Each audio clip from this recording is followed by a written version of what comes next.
قال الملأ الذين استكبروا من قومه للذين استضعفوا لمن آمن منهم أتعلمون أن صالحا مرسل من ربه قالوا إنا بما أرسل به مؤمنون قال الذين استكبروا إنا بالذي آمنتم به كافرون فعقروا الناقة وعتوا عن أمر ربهم وقالوا يا صالح ائتنا بما تعدنا إن كنت من المرسلين أخذتهم الرجفة فأصبحوا في دارهم جاثمين فتولى عنهم وقال يا قوم لقد أبلغتكم رسالة ربي ونصحت لكم ولكن لا تحبون الناصحين. Sadaqallahul azim. Dan kepada kaum Samud kami utuskan saudara mereka, Nabi Saleh. Ia berkata, wahai kaumku, sembahlah kamu akan Allah. Sebenarnya tiada Tuhan bagi kamu selain daripadanya. Sesungguhnya telah datang kepada kamu keterangan yang nyata, mukjizat dari Tuhan kamu. Ini adalah seekor unta betina dari Allah, sebagai keterangan bagi kamu membuktikan kebenaranku. Oleh itu biarkanlah unta itu mencari makan di bumi Allah. Dan janganlah kamu menyentuhnya dengan sesuatu yang menyakitinya. Kalau kamu menyentuhnya, maka kamu akan ditimpa azab seksa yang tidak terperi sakitnya. Dan kenanglah ketika Allah menjadikan kamu khalifah-khalifah sesudah kaum Ad dan ditempatkan kamu di bumi dengan diberi kemudahan untuk kamu mendirikan istana-istana di tanahnya yang rata. Dan kamu memahat gunung ganangnya untuk dijadikan rumah. Maka kenanglah nikmat Allah itu. Dan janganlah kamu bermaharajalela melakukan kerosakan di muka bumi. Ketua-ketua yang sombong takabur dari kaumnya berkata kepada orang-orang yang dipandang lemah, iaitu orang-orang yang telah beriman di antara mereka, tahukah kamu bahawa Saleh itu diutuskan dari Tuhannya? Mereka menjawab, sesungguhnya kami beriman kepada apa yang ia diutus untuk menyampaikannya. Orang-orang yang sombong takabur itu berkata, sesungguhnya kami tetap ingkar akan orang yang kamu beriman kepadanya. Maka mereka pun menyembelih unta itu.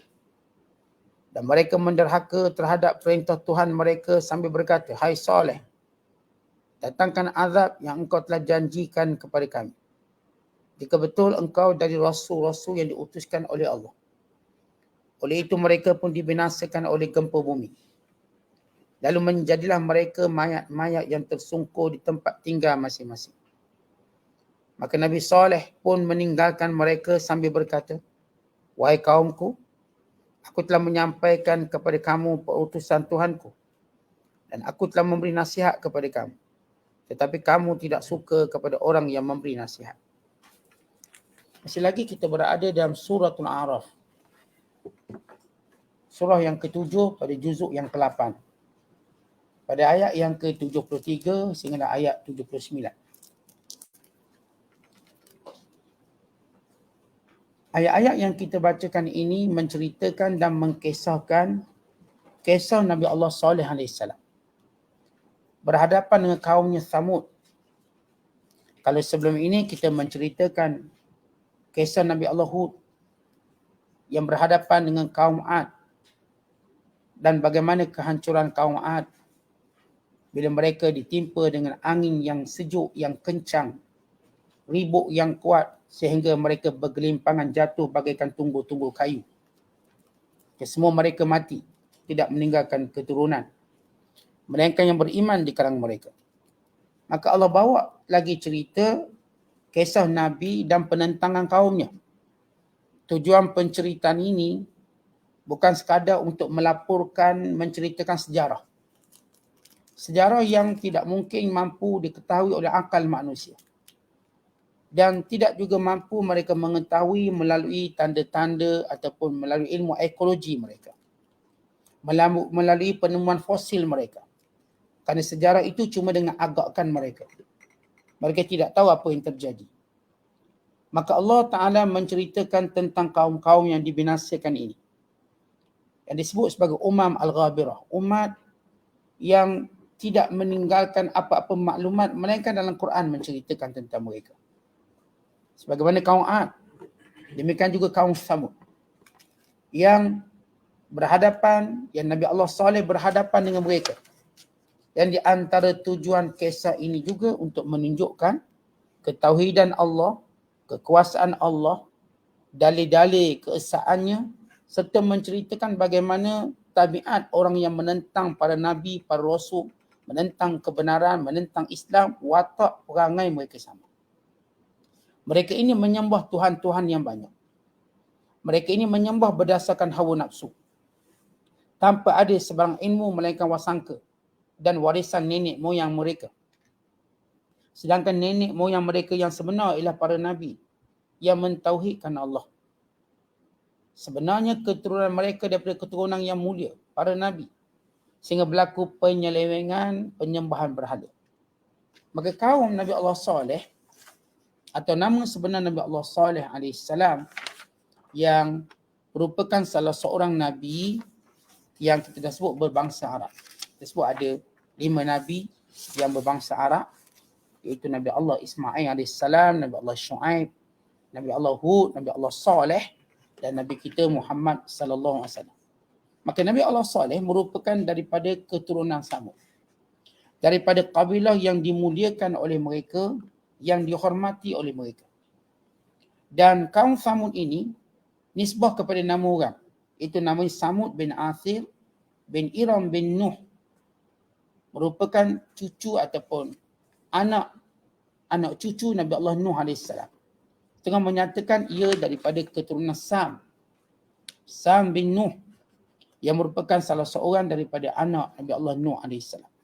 Di mana bila Allah Ta'ala binasakan kaum Ad. Kaum Ad ni kaum gagah, kuat. Dan di antara negara yang dijajah ialah negara Samud, dijajah oleh kaum Ad. Maka kaum Ad sudah dibinasakan oleh Allah, tinggal pula kaum Samud. Maka kaum Samud mendiami tempat yang dahulunya penguasaan kaum Ad. Maka mereka tinggal di situ. Tinggal negara yang dahulunya dijajah oleh kaum Ad. Lalu kali ini mereka sendiri memerintah negara tersebut tanpa penjajahan kaum Ad. Namun mereka mengamalkan watak yang sama dengan kaum Ad, di mana mereka menyembah berhala. Dan patung-patung berhala sebagaimana sama juga, mana-mana orang-orang yang dahulu soleh, baik, lalu mereka jadikan sebagai berhala untuk disembah. Yang beriman di kalangan mereka jumlah yang sedikit. Setengah ulama menyatakan jumlah yang beriman yang didakwa oleh Nabi Saleh dengan satu tempoh yang panjang. Tidak disebut secara spesifik. Dalam mana tetapi bermula daripada muda Nabi Saleh sampailah tua. Sehingga berubah Nabi Saleh berdakwah pada mereka. Sebab para Nabi, rutinnya mereka ini dibangkitkan pada usia 40 tahun. Dan mereka akan berdakwah sekurang-kurangnya 20 tahun. Sekurang-kurangnya. Dalam menegakkan, dalam memberitahu, dalam memperbetulkan. Mereka bukan dakwah 2 hari, 3 hari, kemudian tak dengar kena hukum. Tidak. Dalam satu proses yang lama. Mungkin puluhan tahun. Dan kalau kita lihat Nabi SAW sendiri, proses dakwah Rasulullah berlangsung 23 tahun. Satu tempoh yang panjang melalui 2 pembahagian. 13 tahun di Mekah dan 10 tahun di Madinah. Demikian juga Nabi-Nabi dulu. Kalau Nabi Allah Nuh kita tahu. Allah sebut tempoh dakwah paling panjang 950 tahun. Manakala Nabi Allah Hud juga panjang. Tapi tidak disebut tempohnya lama mana. Tetapi Allah yang Maha Adil tidak binasakan satu kaum melainkan melalui tempoh yang panjang. Demikian juga Nabi Allah Saleh AS berhadapan kaum Samud. Sehingga beriman di kalangan mereka hanyalah berjumlah 110 orang. Atau setengah riwayat menyebut 120 orang. Ini pandangan Imam Alusi. 110 atau 120 orang. Dalam tempoh yang panjang. Mereka bakinya kafir. Dan jumlah yang kafir sebanyak 5,000 buah rumah. Ini kalau 5,000 buah rumah, kalau kita katakan serumah tu 4 orang, 20,000 yang kafir.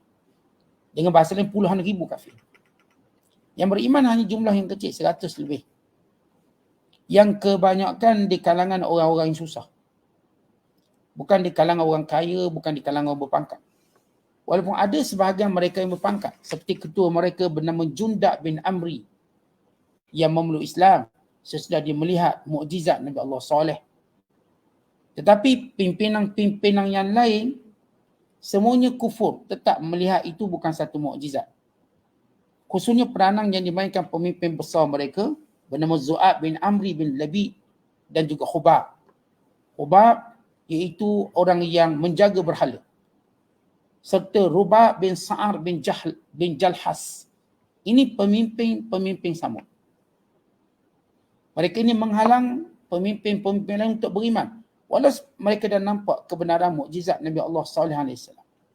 Di mana kita tahu Nabi Allah Saleh, bila Allah Ta'ala utuskannya kepada kaum Samud, dan Samud ini satu kawasan yang hari ini dikenali berada di Hijaz, sebenarnya tanah Arab, dinama Madain Saleh.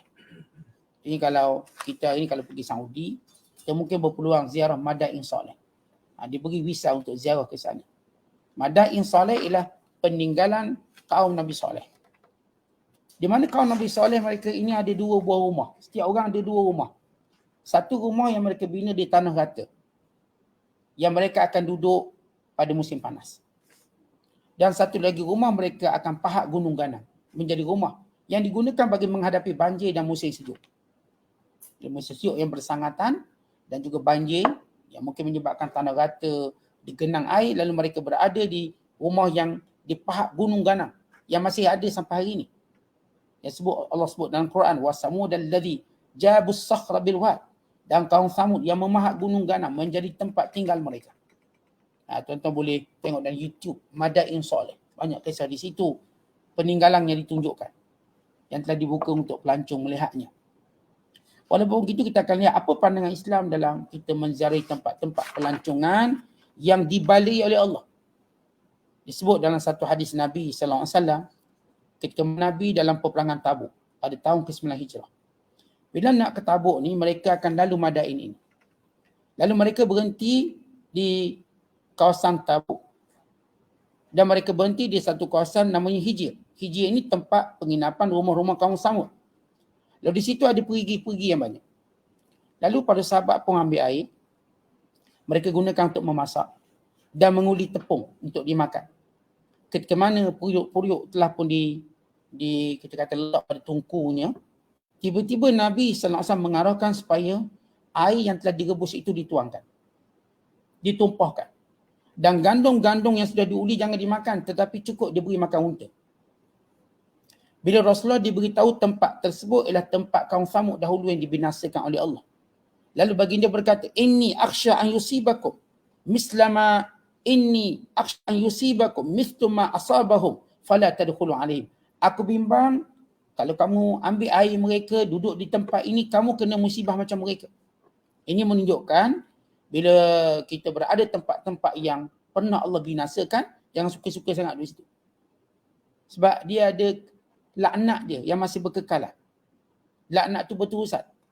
Sehingga kata Nabi SAW, la tadkhulu ala haula'il mu'azzabin illa an takunu baqin fa illam takunu baqin fala tadkhulu alaihim ayusibakum mithlu ma asabahum. Jangan kamu masuk tempat-tempat yang pernah Allah binasakan, melainkan dalam keadaan menangis. Kalau kamu tak nangis, kamu kena berusaha untuk menangis. Buat menangis. Jangan kamu sesekali masuk tempat tersebut. Bimbang kamu akan terkena bahaya sebagaimana mereka kena. Dan jangan kata tempat anak kita kalau tempat tu ada radioaktif. Misalnya bila Amerika Syarikat buat letupan bom hidrogen, bom nuklear dalam persaingan dia dengan Rusia di kepulauan-kepulauan yang banyak. Akhir kepulauan itu ditutup, tidak boleh dihuni oleh sesiapa kerana kesan radioaktif. Penduduk dipindahkan, bahkan tidak boleh ditanam atau apa sahaja aktiviti pertanian kerana bahaya radioaktif.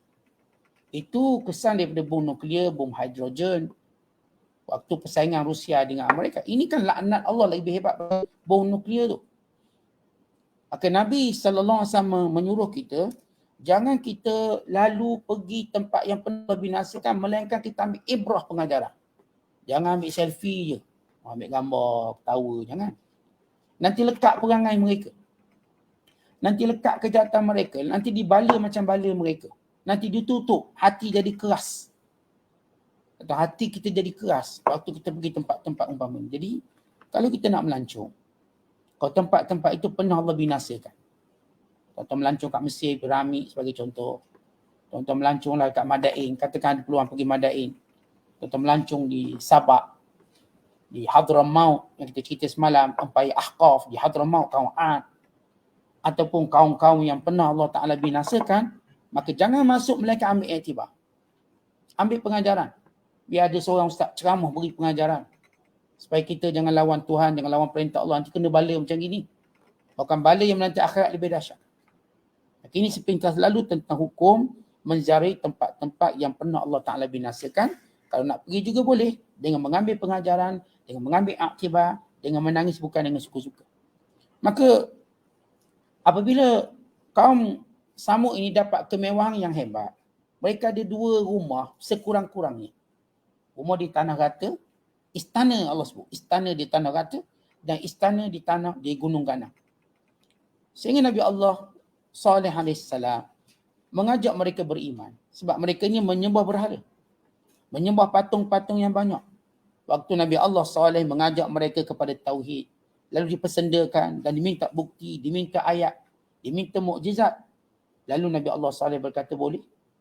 Aku boleh datangkan mukjizat dengan syarat. Kamu mesti beriman. Lalu mereka bersetuju untuk beriman. Andai kata mukjizat yang diminta mereka. Mukjizat ini jenis yang mereka minta. Lalu mereka memandang satu batu yang berasingan. Lalu mereka kata, keluarkan daripada batu tersebut. Daripada batu tu keluar unta. Ya, keluar unta. Maka tiba-tiba daripada mereka nak unta betina. Yang mengandung, mereka nak tengok proses mengandung tanpa ada bapa. Tiba-tiba daripada batu yang mereka tunjukkan itu terbelah batu tu. Insada'at. Terbuka, membentuk lubang. Lalu keluar. Keluar unta tadi, yang unta betina, naqah, dalam keadaan perutnya kosong. Maksudnya tak ada apa. Tiba-tiba perut tu bergerak. Berlaku perbentukan janin. Maka keluar bersamanya anak unta. Berarti tak berlaku dalam proses kita katakan kawanan ataupun proses jantan betina. Tidak. Pertama, unta ni keluar melalui batu yang berlubang. Artinya daripada batu yang besar tiba-tiba keluar lubang untuk mengeluarkan unta. Seperti batu tu yang beranak. Keluar unta yang besar. Dalam keadaan unta tadi tak mengandung lagi, tiba-tiba dalam perut unta mula bergerak. Seolah-olah terbentuk janin. Maka daripada janin itu siap anak unta dan keluar. Lalu kata Nabi Allah Saleh AS, ini ialah unta Allah. Dia sebut unta Allah dengan maksud unta yang mendapat pemeliharaan Allah. Dan ia merupakan mukjizat Nabi Allah Saleh. Mukjizatnya kerana pertama, unta ni keluar pada tempat yang tak mungkin keluar binatang di sini. Yang kedua, unta ini pula dia boleh membekalkan susu pada semua kabilah. Dia cuma minum satu hari dan selepas diminum susunya boleh diperah, diambil sesuka mereka banyak mana nak ambil, percuma. Dengan syarat satu hari dibenarkan unta tadi minum air tanpa dikacau, diganggu. Jadi tak ada orang boleh ambil air itu.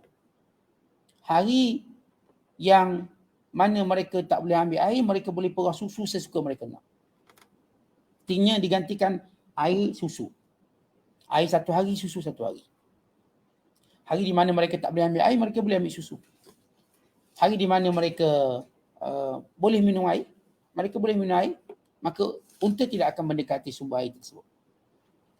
Ini unta tu akan minum sepuasnya, kemudian dia perah susu siapa yang nak. Dan susunya begitu banyak keluar. Sehingga satu kampung ni semua dapat. Sehinggalah mereka berpakat mencabar Nabi Allah Nuh.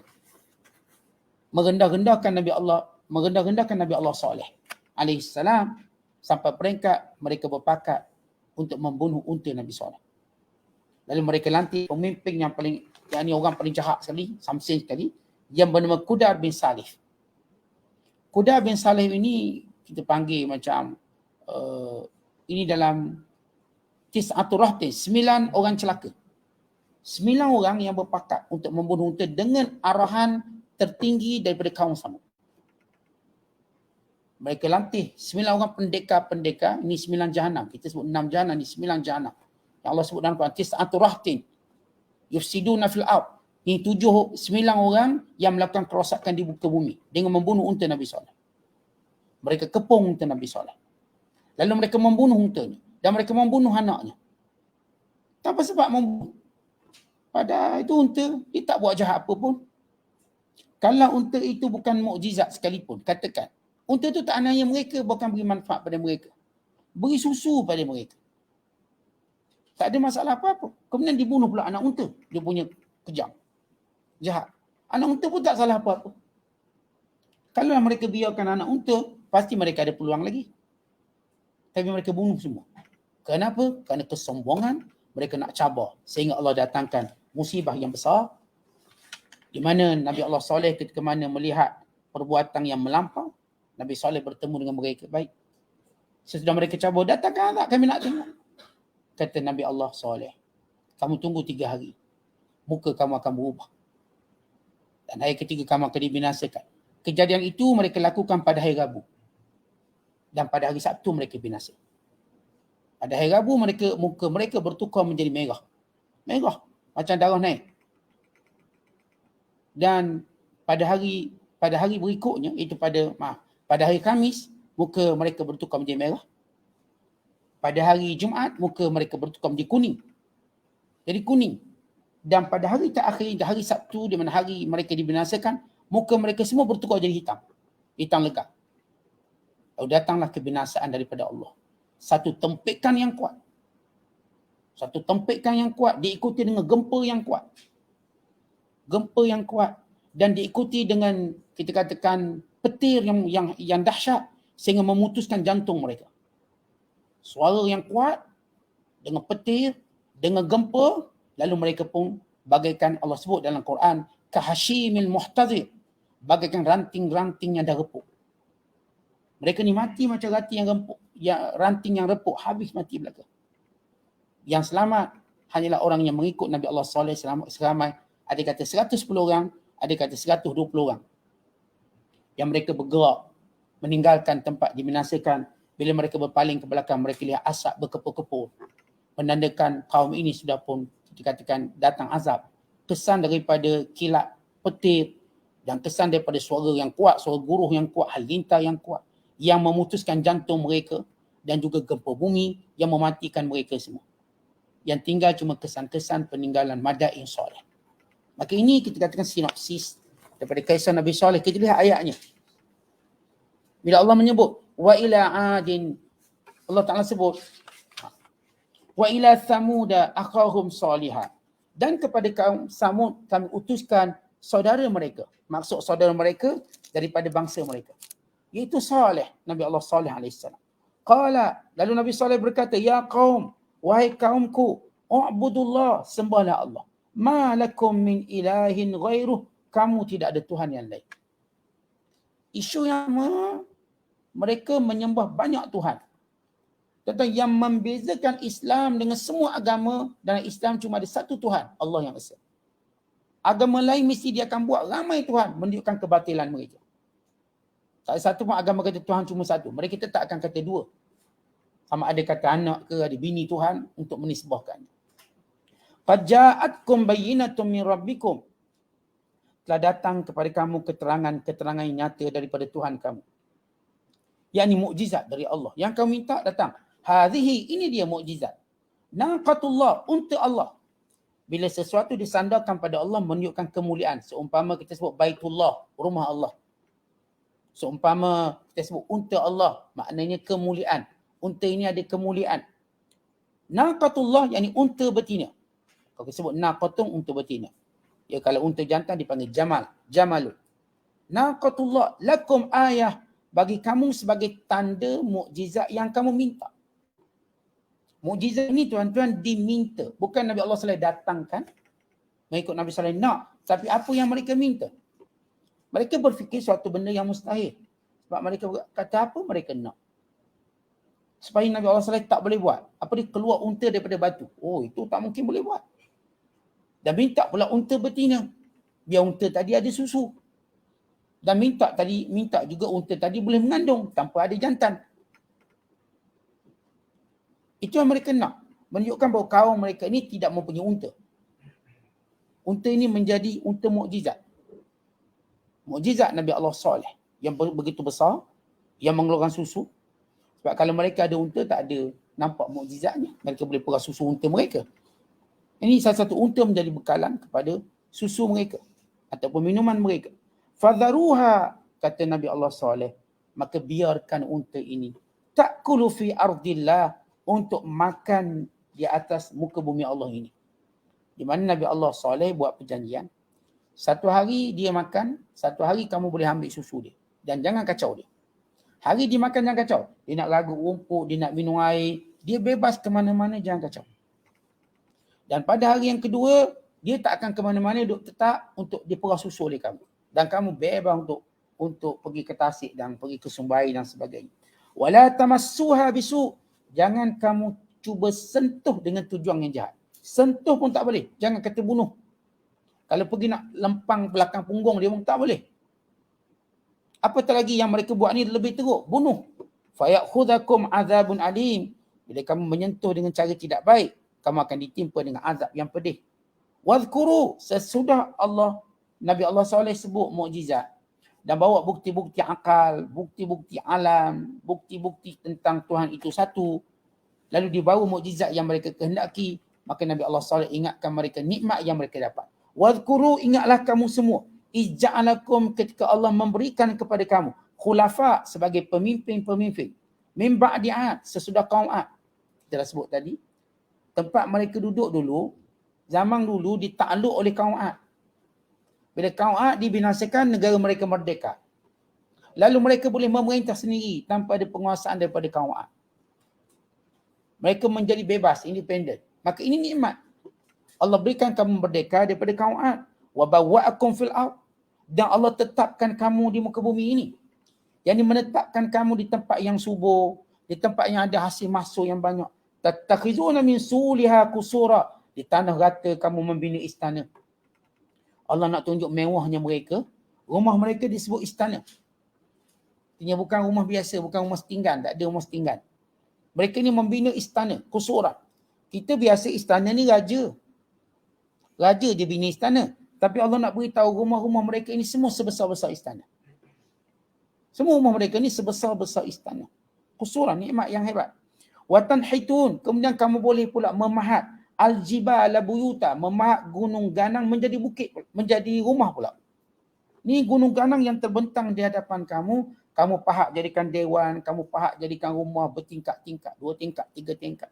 Sebagian kamu pahat jadikan tempat perkuburan, sebagian kamu pahat jadikan dewan makan, sebagian kamu pahat menjadi dewan perkumpulan. Ini yang masih ada hari ni. Siapa yang pergi Madain Sari, dia akan jumpa ni dewan makan, tempat gudang, tempat even tanam jenazah. Mereka takut tanam tempat rata nanti hanyut di air. Mereka tanam di dalam gunung. Jadi pahat menjadi kawasan tanah perkuburan dalam gunung. Itu hebat teknologi mereka. Boleh memahat gunung. Kalau kita pahat kayu pun patah kayu tu. Ini dipahat gunung jadi tempat tinggal. Bukan tempat tinggal kecil macam gua, istana. Mereka membina istana daripada gunung ganang tersebut. Tempat mereka mendiaminya. Ini dia punya kemahiran skill yang tinggi. Kemudian kata Allah, fadhkuru ala Allah. Kata Nabi Allah SAW, ingatlah semua itu nikmat Allah. Wala ta'thaw fil ardi mufsidin. Jangan kamu melakukan kerosakan di muka bumi dengan mensyirikkan Allah, dengan menindas sesama kamu, dengan menzalimi sesama kamu. Qala al-mala'u alladhina istakbaru. Berkatalah pemimpin yang sombong. Kalau dulu pemimpin yang kafir. Kalau sebelum itu pemimpin sahaja. Zaman Nabi Nuh Allah sebut qala al-mala' min qaumihi. Berkata pemimpin mereka. Kerana pemimpin semua kafir tak ada Islam. Zaman Nabi Allah Hud AS, qala al-mala'u alladhina kafaru. Berkata pemimpin yang kafir. Kerana ada sebahagian Islam. Namanya Mersad yang kita sebut semalam. Dan bila kisah Nabi Hud pula Allah sebut qala al-mala'u alladhina istakbaru, dan berkata pemimpin yang sombong. Ini cerita sombong pula. Mereka sombong dengan Nabi Saleh. Kerana pengikut Nabi Saleh ini di kalangan orang miskin. Di kalangan orang-orang yang bagi mereka ni bawah, low class. Mereka ni rata-rata orang kaya. Ni tak nak ambil orang-orang yang bawahan ini. kita kalau sebut macam mana pun kaya satu negara ada orang miskin. Maksud miskin ni sebuah miskin kalau dia hidup zaman kita dia kaya. Tapi zaman mereka. Dan mereka dianggap lebih bawah sikit. Ni bawah sikit. Walaupun rumah dia besar, rumah ni lagi besar. Lalu berkata orang yang sombong di kalangan mereka. Lillazina istud'ifu, kepada golongan yang lemah. Liman amana minhum, yang beriman di kalangan mereka. Kebiasaan kalau seorang itu kaya, kecenderungan untuk sombong lebih tinggi berbanding orang miskin. Kecenderungan. Sebab itulah bila kita sebut kekayaan, hati-hati. Ia boleh mewariskan kesombongan. Kemiskinan tidak mewariskan kesombongan. Walaupun ada juga orang miskin sombong. Tapi secara umum, Allah menyebut ini kaedah umum. Ata'lamuna anna salihan mursalun min rabbih. Orang kaya tanya pada orang miskin, mu percaya ke Nabi Saleh itu Nabi? Percaya. Allah utuskan. Qalu, orang-orang miskin ini berkata, inna bima ursila bihi mu'minun. Kami beriman dengan apa yang Allah utuskan. Lalu qala alladhina istakbaru, berkata orang yang sombong dengan pemimpin-pemimpin, inna billadhi amantum bihi kafirun. Yang kamu percaya itu kami tak percaya. Dia tak kata kami tak percaya dengan apa yang Allah utuskan. Dia nak rendahkan lagi Nabi Saleh. Yang kamu percaya tu kami tak percaya. Ini lagak sombong mereka. Lalu kemuncak kesombongan mereka bila mereka melakukan apa yang dilarang oleh Nabi Allah Saleh, iaitu menyembelih unta yang mereka minta sebagai mukjizat, walau ada perjanjian dengan mereka. Jadi Nabi Allah Saleh buat perjanjian. Baik, boleh aku keluarkan unta mengikut apa yang kamu nak, syarat kamu beriman. Satu. Yang kedua, jangan kamu usik dia. Yang ketiga, satu hari dia makan dan diminum, dan satu hari kamu boleh minum. Ini sumber air tadi. Kamu boleh ambil susu dia. Ini 3 syarat yang mereka setuju. Sebagian pemimpin kita sebut yang memeluk Islam. Tapi kebanyakan pemimpin tak nak. Ada sebagian pemimpin yang masuk Islam dan menyuruh pengikut dia memeluk Islam. Yang lain tidak mau. Sehingga saya sebut jumlah yang masuk Islam sekitar 110 atau 120 orang. Manakala yang kufur itu sebanyak 5,000 buah rumah. Disebut 5,000 minal buyut. 5,000 buah rumah. Isi rumah kita tak tahulah, 5,000 rumah. Artinya dalam perkampungan Nabi Madain tadi ada 5,000 rumah. 5,000 ni tuan-tuan besar lah. Kalau kita sebut taman hari ni paling banyak pun mungkin ada 100 buah rumah, 200 rumah. Ini 5,000 ni taman besar. Barangkali satu daerah barangkali. Besar dia. Dan rumah-rumah mereka pula macam istana. Kemudian kata Allah, fa'akarun naqata, lalu mereka menyembelih unta yang telah mereka diambil perjanjian untuk menjaganya. Wa atau an amri rabbihim, lalu mereka melampau, mencabar. Datangkan kepada kami azab. Sabar. Kata mereka. Qaqalu, dan mereka berkata, ya Saleh, hey Saleh. Dia tak ada panggil tuan guru ke, tak ada. Hey Saleh. Panggil nama je. Ya Saleh, i'tina. Bawa pada kami. Bima ta'iduna, yang kamu janjikan. In kunta minal mursalin, kalau benar kamu rasul. Dulu mereka kata juga, kalau benar kamu rasul, bawa unta. Kami dah kurniakan unta. Mereka tetap menolak juga. Mereka minta yang kedua, baik kalau benar kamu Nabi, biar Tuhan turun bala pada kamu. Permintaan yang bodoh. Kalau mereka minta hidayah, itu kan lebih baik. Tapi begitulah kalau orang bodoh, cara mereka minta pun bodoh juga. Kalau orang cerdik, cara minta pun cerdik. Fa'akhazathumur rajfah, maka mereka ditimpa dengan gegarang yang kuat. Rajfah, gegarang yang kuat, gempa bumi yang kuat. Fa'asbahu fi darihim jathimin, lalu mereka semua hancur, mereka semua binasa, mereka semua mati. Fatawalla anhum, lalu Nabi Saleh bersama dengan pengikutnya berpaling meninggalkan kaum Samud, Madain. Jadi Allah dah perintah Nabi Saleh dulu, tinggalkan negara ini sebab kami akan musnahkan. Dan Nabi Saleh dah beri peringatan, ingat, tanda kamu akan dimusnahkan, muka kamu berubah. Menjadi merah, kuning dan hitam. Padahal tuan-tuan waktu diberi tempoh tanda 3 hari, kalaulah mereka taubat, nasi Allah angkat. Tapi degis mana? Ni merah biasa lah, merah ni. Kemudian muka kuning, biasa kuning ni. Hitam, biasa hitam. Sehinggalah nampak bala, barulah mereka ketakutan dan mereka menginsafi dalam keadaan tidak ada lagi jalan keinsafan sebab Nabi Saleh dah keluar meninggalkan mereka. Selepas Nabi Allah Saleh meninggalkan mereka, dari kejauhan Nabi Saleh melihat mereka dibinasakan oleh Allah, maka Nabi Saleh berkata, wa qala ya qaum, hai kaumku, aku dah sampaikan risalah yang Allah perintahkan aku untuk menyampaikan, dan aku telah menasihati kamu Tapi kamu tak nak dengar nasihat. Kamu tak suka mendengar nasihat. Ungkapan ini Nabi Allah Saleh ucapkan sesudah kaumnya binasa. Apakah dia mendengar? Ya, mereka mendengar. Sebagaimana Nabi SAW ketika mana dalam peperangan Badar, maka Rasulullah SAW menyuruh supaya digali lubang. Maka pemimpin-pemimpin Mekah, semua yang mati, semuanya diletakkan dalam lubang tersebut sambil Nabi berkata, Ya Aba Jahal bin Hisham, Ya Utbah bin Rabi'ah, Ya Syaibah bin Rabi'ah, Ya Fulan, Ya Fulan. Apakah kamu dapati apa yang Allah janji itu benar? Yang aku dah kata, kalau kamu lawan aku, hukumnya neraka. Azab. Dah dapati belum? Dah dapat ke belum? Lalu kata Umar Al-Khattab, Ya Rasulullah, kan dah mati. Jawab Nabi SAW, mereka lebih mendengar daripada kamu sendiri. Maknanya orang kalau mati pun sekalipun tuan-tuan, dia masih mendengar apa yang diucapkan. Dan tetapi pendengaran itu pendengaran yang penuh penyesalan kerana mereka tak mampu buat. Maka ini tempelakkan kepada mereka. Dan ini kisah ringkas Nabi Allah Saleh AS. Kerana kisah Nabi Saleh ini disebut dengan dalam 9 ayat. Atau dalam 9 tempat. Atau 9 kali. Yang kita akan baca bukan sekadar dalam surah Araf pada ayat 73 sehinggalah kepada 75 dan 77. Surah Hud juga nanti yang akan datang. Surah Syu'ara akan datang lagi. Disebut kisah Nabi Allah Saleh. Atau setengah ulama menyebut namanya Saleh bin Ubaid bin Asib bin Mashikh bin Ubaid bin Hajib bin Samud. Daripada kabilah Samud. Jadi Samud ialah nama kabilah.